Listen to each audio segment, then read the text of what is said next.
Beloved, God bless you. Much love. I just got one word for you, and it's in the Word of God. 2 Timothy chapter 2, verse 15. I want you to receive these words.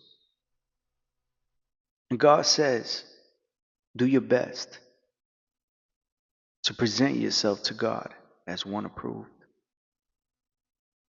a worker who has no need to be ashamed, rightly handling the word of truth. That's all God asks, beloved. It's for us to do our best, to walk in love, to encourage each other, to lift each other up as we lift Jesus Christ up. What are you going to do? I leave those words to you. Do your best.